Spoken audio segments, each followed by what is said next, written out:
So good morning, good afternoon. And first of all, I would like to thank the scientific committee for giving us this opportunity to present our work with triheptanoin in Huntington disease.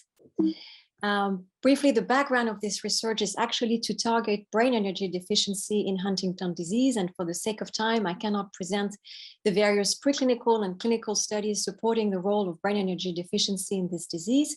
But I'd like to point out at two studies that we conducted before. One of them was a metabolomic study, untargeted, comparing the plasma profile of patients at early stage of the disease, pre-symptomatic and controls, and where we found a decreased level of brain chain amino acids, so leucine, isoleucine, and valine, that provide key intermediates for the Krebs cycle in the form of acetyl-CoA and succinyl-CoA, and therefore suggesting a need for Krebs cycle intermediates to compensate for this energy deficiency in Huntington disease. The second study is where we did a proof of concept study with triheptanoin that targets the Krebs cycle using a protocol of phosphorus spectroscopy, where we measure the ratio of inorganic phosphate to phosphocreatine and look at the energy profile of the brain of the occipital cortex after a visual stimulus. And we found that in patients, we had an abnormal profile, as you can see here, compared to patients that was restored after 1 month of treatment with triheptanoin. So what is this drug, which is actually also called an anaplerotic drug because it provides intermediates for the Krebs cycle? It presents as a medium chain triglyceride, also known as Dojolvi in the US, recently approved for rare metabolic disease, and it leads to both heptanoate and glycerol. Heptanoate is made of an odd number of carbon, and therefore is going to provide both acetyl-CoA and propionyl-CoA, that are the two Krebs cycle intermediates that we discuss for brain chain amino acid metabolism. And the proof of concept that triheptanoin can improve brain energy deficiency was actually obtained in patients with GLUT1 deficiency syndrome, where there is a hypometabolism of glucose in the brain associated with a movement disorder. And we've observed a major clinical benefit in patients with this disease, as we published in 2 recent studies.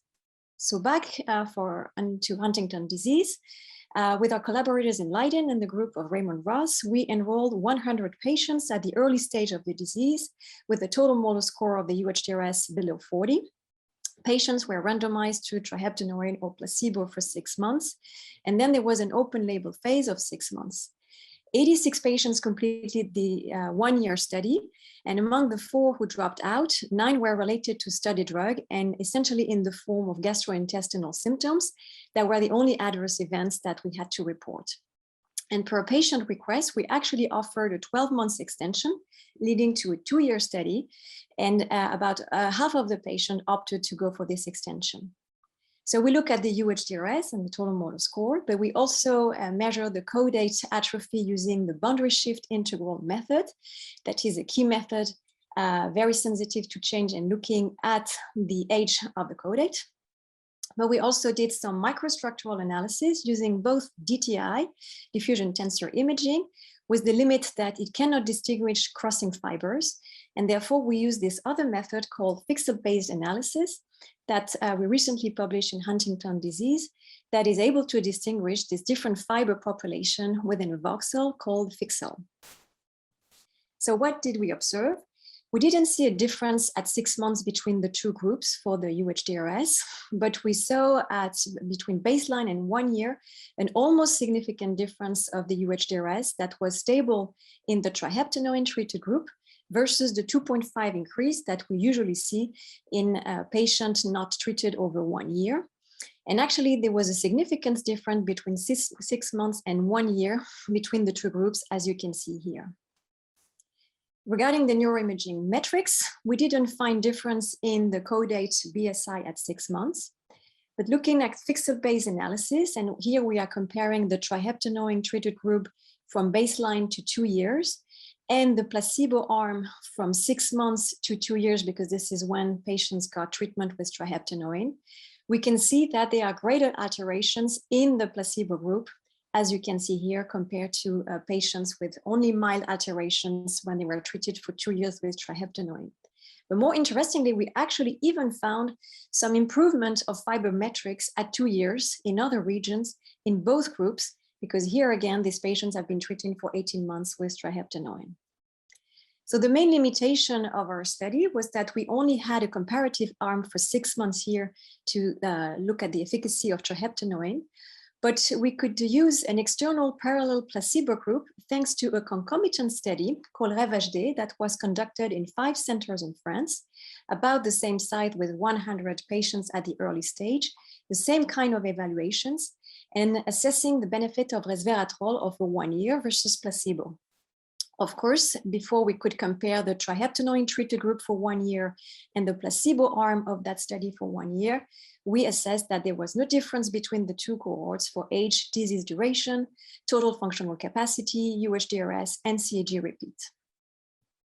So we could confirm when we look at the UHDRS and the total motor score that this clinical stability that we had in patients treated for triheptanoin for 1 year was actually almost significant compared to the placebo arm here with the increase of 2.6, which is again the expected change that we have in untreated patients.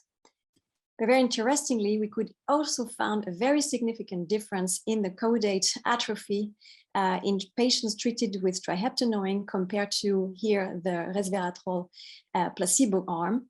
And you can see that the decrease in the rate of atrophy is about 50%, and that the two arms of that study here have very similar rate of atrophy. So it's a consistent finding, which is very different from the rate of atrophy that we observe in the triheptanoin study.